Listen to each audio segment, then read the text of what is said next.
Dawn had not yet learned the language of that morning. The horizon was a bruise plumbed to gold, and the wheat fields around the old Harper barn breathed slow and heavy like a body after fever. A wind moved across the stalks, and the sound was like many small hands whispering, as if the field itself were trying to keep a secret. She ran with that secret in her mouth. Aeri ran faster than the wheat wanted her to. And the wheat, in the way of old things, took offense. It snagged at her calves and knuckles, bent and sprung back. And the dust the wind carried painted her skin in streaks of ochre and grain. Her feet were bare. Her ankles were delicate and shockingly human in proportion, but everything else about her was not. Along the planes of cheek and forehead, along the hollow of her throat, lavender lines glowed faintly, bioluminescent veins or ornaments. She didn't know which, and they pulsed in time with her heart. Little crownlets of ridged bone peeked through her pale hair, like the first frost on a stranger's roof. Her eyes were a startling, impossible ice. They drank light and then gave it back. In the edges of that glare lived the memory of other skies. Behind her, the barn lights, the two low bulbs that always stayed lit after dusk, burned out like tiny suns in the dust. Jonah Harper carried a lantern, its glass a warm well of oil and wick and human stubbornness. He had left the safety of the farmhouse to go fetch his dog that morning. He had not expected to find an otherworldly figure running through wheat or the hum of engines that belonged to nightmares. The first engine cut the silence like a blade. It was not the neat, efficient hum of a harvest machine. It was a throbbing mechanical beast, pitted metal and sharp, spiny outriggers. Eyes of red that flared to life behind spiky armor the color of old blood. Riders sat upon them like centurions upon phantom steeds, horns on their helmets waving like curses. They did not belong to any nation Jonah had ever heard of. Their shadows threw strange geometry across the field, spikes and wings, and the thin, bright trail of exhausted dust they left behind. "Stay," Jonah shouted, though his voice was a small animal in the dark. He swung the lantern and felt his fingers go numb with cold that had nothing to do with weather. The shotgun slung at his back was heavy and familiar. It had saved him and his family from rusted truck thieves and pissed raccoons. It had never stared down creatures with horns that weren't cow horns. Aeri didn't hear Jonah's human shout. She was hearing the memory inside her own ribs, the echo of a ride gone wrong, the sickness of a world that had split open and spilled its children into strange soils. Her wand, if you could call it that, was tucked into the small of her back, a slender, littered danner, iridescent tool that hummed when danger drank the air. She had raised it once to save the life of a man who had been struck on a ravaged road by the underbelly of her transport. It was the thing that made some call her a healer, others call her a thief. For now she clutched nothing and ran for her life. Her breathing sounded human to her ears, ragged, raw. But when she looked down at her hands, they shimmered faintly, and on her palms pulsed a warm pink light. Something in her body could feed and heal. Something in her body drew the hungry. The purple lines along her neck had been dormant since she left the ship, but now they sang a low electric note. She had to move faster. Jonah moved faster too. He had been a boy when those old stories were told by the radio, half legendary, half mad, of raiders from the borderlands, who flew on metal beasts and took livestock and children for reasons their grandfathers couldn't explain. The stories had been meant to frighten. They had not been meant to explain the purple glow on an alien throat. The first of the riders reared like a hunting cat. Its machine breathed red. Jonah's lantern light jumped across its armor, and the rider's helm looked carved from bone. They had come from the east. Their approach had ripped the air in a line that matched the wind. And that line had connected the barn to the sky in a way no human hand could mend. "Stop!" Jonah shouted again, and this time Aeri heard. She twisted and saw him, a solid irregularity, a man in coveralls and a hat like a foreign sky. He had salted his beard and a softness in his eyes that surprised her. He held a lantern like a talisman. "Go to the house. Run," Jonah barked, but his voice betrayed the shake in his hands. There was logic in it. Get the children, bolt the doors, arm the beds. It was the only script he knew.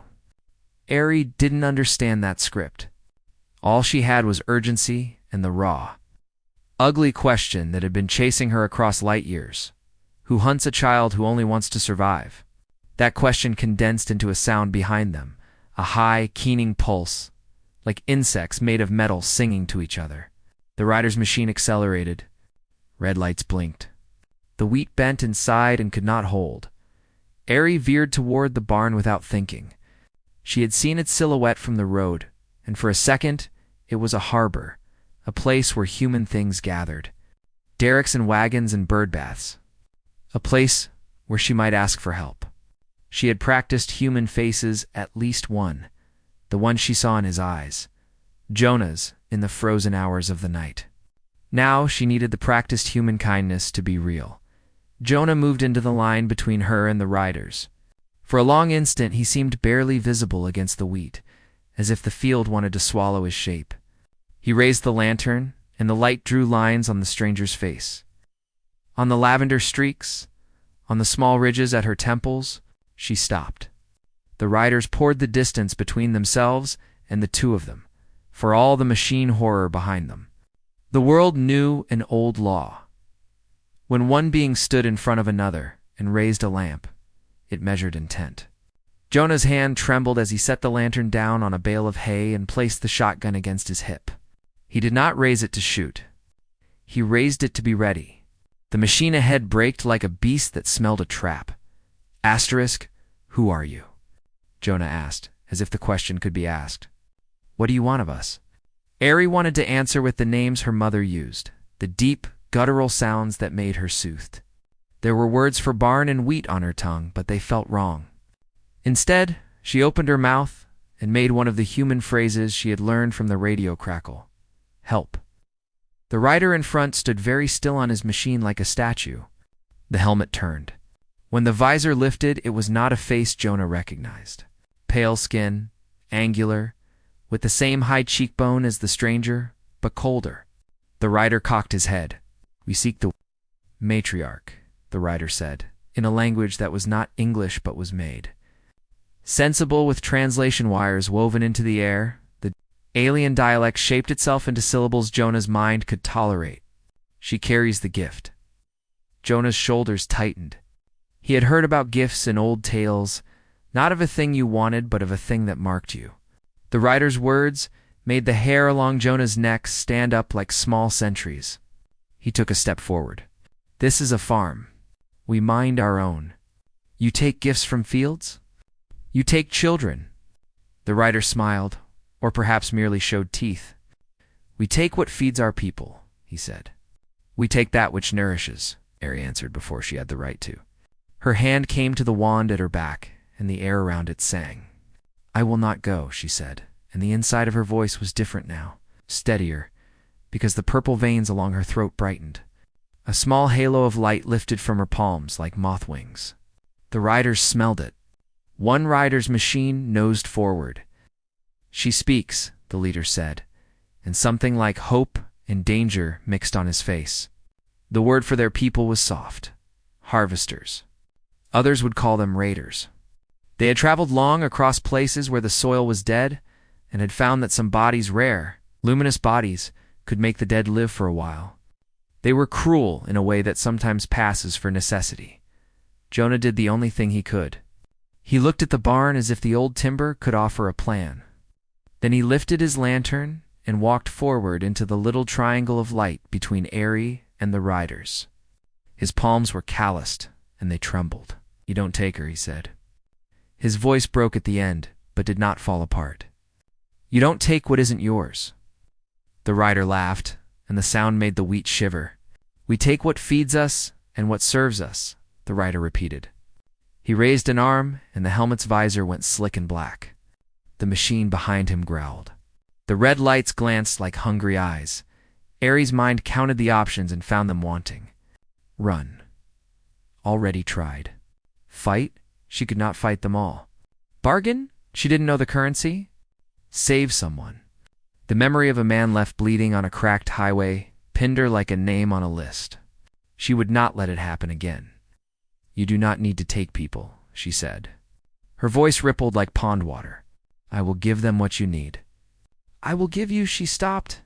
The words her world used for her healing were not currency here, but the purple at her throat answered anyway, as if some ancient memory remembered how to feed. One of the riders tilted his head as if listening to a distant tune. The gift is dangerous, he said. It comes from those who are chosen by the old roots. Jonah thought of the old roots, the thick maples behind the house that his father had said were older than the town. He thought of the radio that had told stories of the borderlands, and of the nights he had spent mending fence wire and thinking of the town's children. He thought of the way fear made a man small and resolute all at once. He made a choice in the same soft, stubborn place he'd always made them. He stepped between Aeri and the riders and set his hand upon the alien's shoulder. She's one of us now, Jonah said simply. She's one of us. You get no more. The rider considered that like a puzzle. Machines shifted.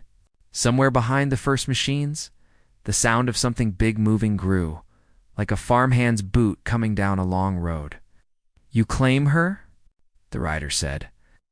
I claim she can be left alone, Jonah answered. He had no legal paperwork, no badges. He had only the weight of the shotgun and a history of protecting things that could not speak for themselves. The rider studied him, and in the rider's visor something like decision sparked. It might have been amusement or calculation. If you will give her willingly, he said at last, we will trade for her willingly. We will not take by force with your barn, Harper. Jonah's chest convulsed with relief like a man surfacing. A trade. The old ways. Even the men who came in machines sometimes favored ritual. John Harper had spent a lifetime bartering for seed, for grain, for favor. He could work a trade. What do you want? He asked. The rider's head tilted. A lock of hair, he said simply, and a drop of blood. The simplest thing will do, if the matriarch consents. Or the rider's voice changed, taking on a soft cruelty. We will take what we need. Jonah felt an animal hunger at the back of his throat, the kind that knows the smell of a trap. No, he said. She doesn't owe you anything. Adi looked at Jonah in a new way then, with a mix of gratitude and the thin, sharp fear that comes when a stranger undertakes your fate for you. She knew what the exchange would mean on their world. A lock of hair might be part of a ceremony, a drop of blood, a signature. She knew also that these riders used the language of ritual like a farmer uses a scythe. They meant trade. But trade for them was often thinly veiled seizure. She reached slowly into the small of her back, and Jonah saw the wand and the scar along its handle. She could have used it in a dozen ways he did not understand. Instead, she offered something else, a light from within. If you require what is in me, Aeri said, and her voice was the steady, ancient thing her people used when making proclamations. I will give you of myself to feed your sick, but not by theft. You will treat them. You will not take those who do not consent. You will leave the fields of Harper and the children within them in peace. The rider's visor lifted like the eyebrow of some thought. You speak of laws, he said. Do you remember the council? Do you remember the compact? Aeri's smile, when it came, was like the first frost on a new day. I remember, she said. I remember enough. Jonah had not known there had been a compact. He had not known the breadth of things that had once bound star nations to one another, the council that had once prevented raids and collected debts, the pacts that had protected refugees in old wars. Most of those pacts had crumbled into stories. He now stood on a scabbed-over wound of history and felt the grit in it. The rider's voice grew quieter, as if listening to a far-off memory. Then we shall bind this exchange before witnesses, he said. The machines ahead stepped back. The red eyes went dull. We will take a token. If you give willingly, we will leave willingly. If you refuse, Harper, we will take, and you will have no bargaining rights in the future. Jonah thought of his wife and the sound of the radio that played their granddaughter's lullaby. He thought of the old town marshal's words, sometimes the only thing a man can do to protect his family is to stand and make a choice he fears. He nodded once. Do it, he said. Aeri knelt slowly in the dirt as Jonah had seen human mothers do. When a child was hurt and the knees folded without thought, he reached into the small of her back and took a ribbon she'd used to braid her hair, a strand of hair as pale as ash. She took it gently, like lifting a sleeping bird. Then she extended her palm and let a bead of blood rise there, not from injury, but from a deliberate, controlled cut along the inside of her wrist, a ceremonial slit that did not appear violent to the untrained eye. The purple lines flared like temple lanterns. The rider watched, and though his face was cold metal, it seemed to soften when the drop gathered and leaned into the ribbon. He took it with two hands as if it were an offering at an altar. In any hesitation, he had vanished when the ribbon conned light into it. He smelled something in the air, a sweetness, like sun-warm milk, and it made the rider's shoulders relax. "The compact is true," the rider said in a voice that carried age and hunger. He lifted the ribbon as if it were a flag, then dropped it into a small compartment in the machine. "You bind this now, matriarch, and we will take what we must to heal our people, but not by theft." Aeri looked at the rider and then at Jonah. "Promise," she said simply. "Promise me you will treat them with what they need and leave the town intact. Promise me you will not come again without a call." The rider sounded like he meant it. "We promise," he said. For a shining, impossible second, Jonah believed. The riders backed away, their machines settling into the dust like predators that had decided to sleep rather than eat. The red lights dimmed. Their visors went opaque. Then something happened like thunder. Not the slow, polite negotiation thunder, but the other kind. The thunder that meant someone had broken a rule. From the south, a smaller black machine dropped through the wheat and lashed forward. It wasn't one of the horned riders. It was something worse, smaller, built to be fast and cruel. It was a pursuer. "Asterisk traitors," one of the riders hissed, and their helmets lifted. The Pact hadn't mattered in every corner. There were men who liked taking more than bargains allowed. The new machine's rider wore a mask of spikes and moved as if honoring no treaty. Jonah's hands tightened on his shotgun. Aeri rose like a reed from the ground. The light in her throat flared, and then hands reached out to them from the field, not human hands. Little tendrils of purple light extended like roots and wrapped around Jonah's wrist in the lamplight and the shotgun in the spent dust. "What are you doing?" Jonah asked, his voice ragged. "I'm anchoring," Aeri said. "If they break the compact, the gift will call for judgment. If they take from me by force, they will carry a root." "A root?" The word Jonah understood as well as the weight of a sledgehammer. On her world, the roots were justice. They linked those who took with those who'd been taken. They hurt sometimes, but they also kept peace. He had no love for being bound to others across miles of space. But if it meant safety for his family, he would accept a tether from a stranger. He felt the first pull like a tug at the soul. Not pain, but the sense of another's hunger. He would not describe it as pleasant. He would not describe it as simple. It was the body of responsibility settling around him like a blanket. The spike-masked rider rode forward anyway. "We don't bargain," he snarled. "We take what we want. Then the roots will judge," Aeri said.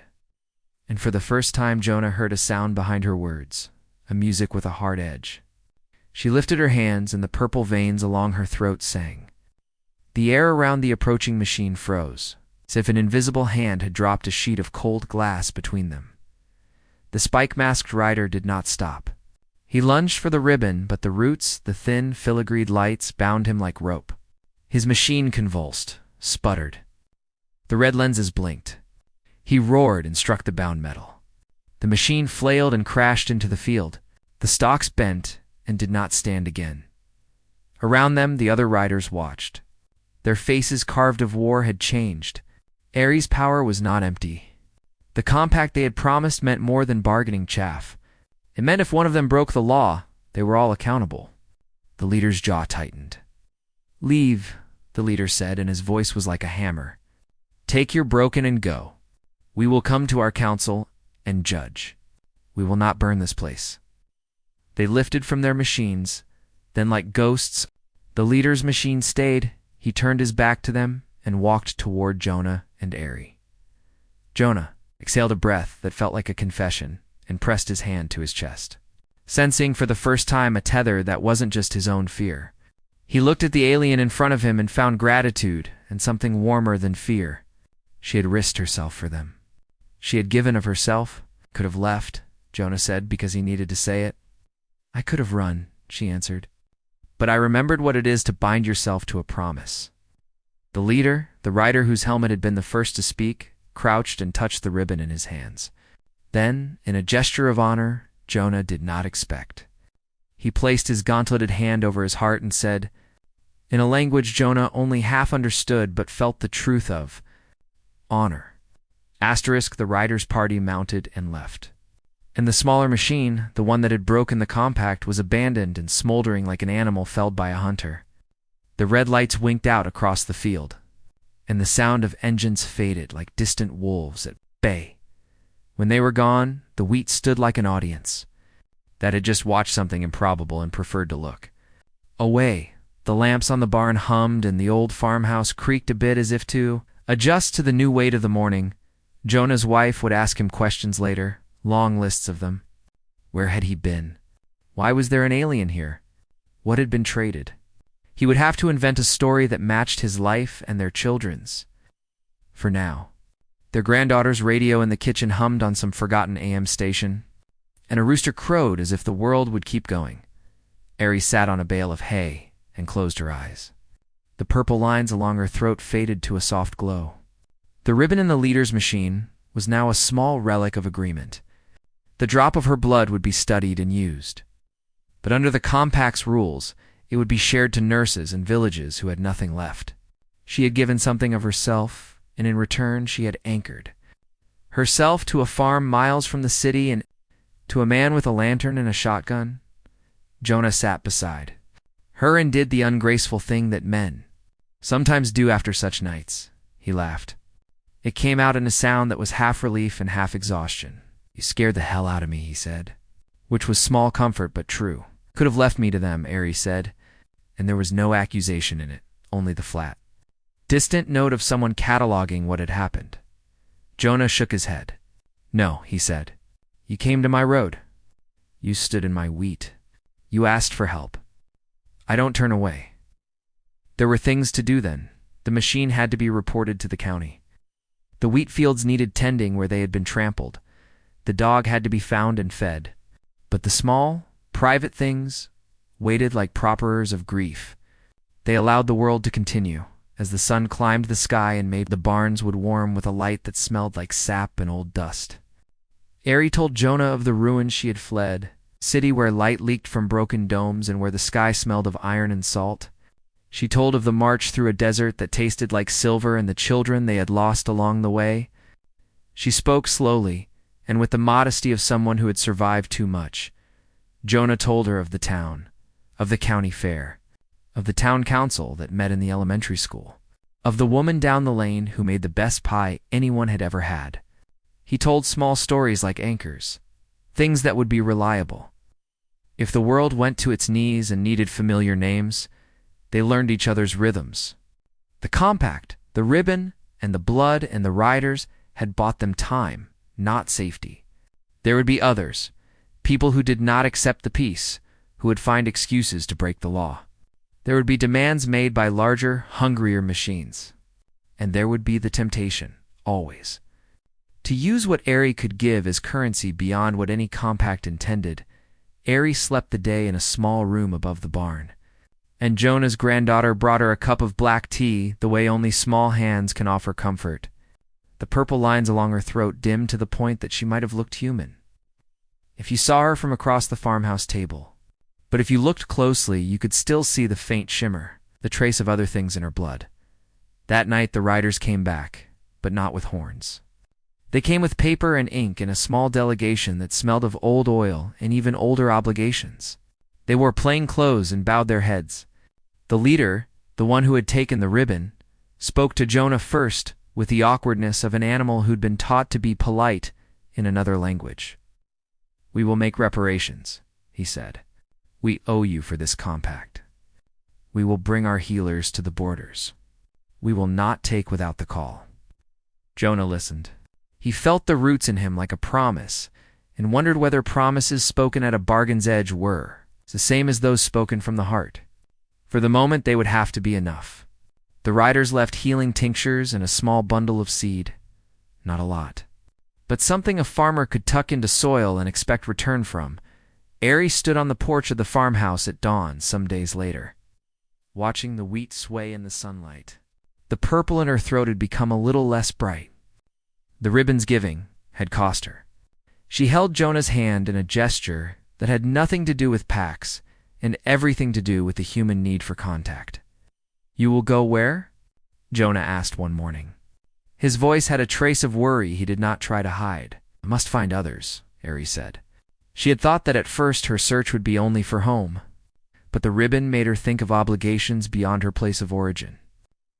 There were other stray ones like her, travelers and refugees, thrown across strange soils.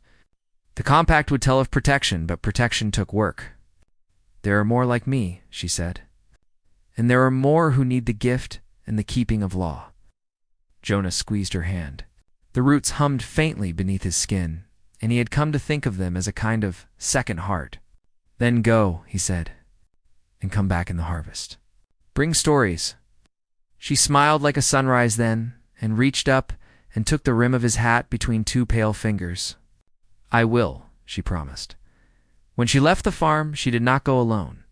A small caravan had formed in the weeks after the compact, a healer who needed a ribbon, an old mechanic who had been taught how to read alien tools, a girl who walked with a limp from a machine's fall and wanted only to find someone who spoke her name. Jonah watched them leave as if watching his own children off to school. He felt the pull of roots and the tug of new obligations. He waved his lantern until the caravan was little more than a line on the horizon. The harvest came later that year. Jonah's fields yielded more than they had in decades. People came from other farms to buy seed and to hear the story of the woman with purple veins who had bartered for peace. They left with bottles of tincture, and with songs that were not yet songs but might be in 10 winters. Aeri returned at the end of harvest, hair longer and braided with bits of other worlds, eyes brighter but tired in ways that made Jonah ache. She brought news of places that had learned to bargain across the stars, of small councils that had reawakened ancient compacts. She had carried with her a small bundle of seeds, not just for wheat, but for other plants that tasted of other suns. She gave one to Jonah, and he planted it in a corner of his field that he left for watches and dreams. There are moments. Jonah would tell anyone willing to listen at the county fair, as he told the story again and again, where the world bends and lets the improbable step in. It might be a stranger in your field, or a rider on a horned machine. It might be a time when you have to choose between letting the world take what it wants and trying, with all the rusty tools you have, to hold on to what matters. The compact had not fixed everything. There would be raiders in other places. There would be bargains with teeth. There would be moments when Jonah would stand at the fence and look out at the road and feel the roots pull like a reminder that he was not the only tether in the universe. But in that field at dawn, with the barn lights still warm, he had made a promise and seen that promise returned. Aeri stayed on that land for many seasons. She learned to plant beans in rows like a farmer, to mend a fence, to boil potatoes for stew that tasted both like home and something new. She taught Jonah how to listen to night sky songs, and taught the children how to braid ribbons into hair without tangling the veins of the sky. She was not simply an alien in a farmer's life. She became, in a slow and stubborn way, one of its stories at the edge of the field. A small marker stood, a stone with a ribbon tied around it. On one side it read Harper, and on the other there was a symbol no one in town could quite translate. A reminder that the world was larger than maps, and that promises sometimes came from other places. The riders returned seldom, but when they did, they came with healing hands and news that the compact held in other corners. The black machines grew rarer, probably because wherever there is a law that binds, there are consequences for those too hungry to obey it. And when the harvest moon rose, heavy and round as an old drum, Jonah would sometimes sit on his porch with Aeri by his side and wonder at how a small village had become part of a story woven across stars. The roots hummed softly through his bones like a lullaby. He had been a man who had mended fences and planted seed. He lived out the rest of his days as a keeper of stories and a teller of bargains. his lantern still hung by the door for anyone who might come in the dark. Aeri, when the road finally called her again, left with gratitude and with a handful of seeds for a world that was learning to keep promises.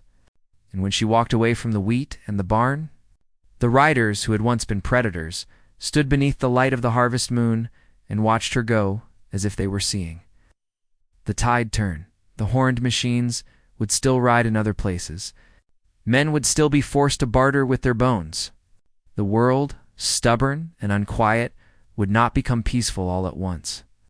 But the field at Harper's farm had become a line on a map where a human had once lifted a lantern and said, "You do not take from us," and where an alien had given a ribbon and a drop and asked for only the law to be kept if you ever find yourself walking through a field of wheat on a morning that smells of moths and sunlight, and you think you hear something humming like a root beneath your feet, stop. If you look at the horizon, you might see, far off, a caravan of odd shapes, some with horns and some without. If you see a woman with pale hair and eyes like ice tie a ribbon into her braid and smile at a man with a lantern, know that they had once looked death in the face and told it to leave, and that sometimes the world listens.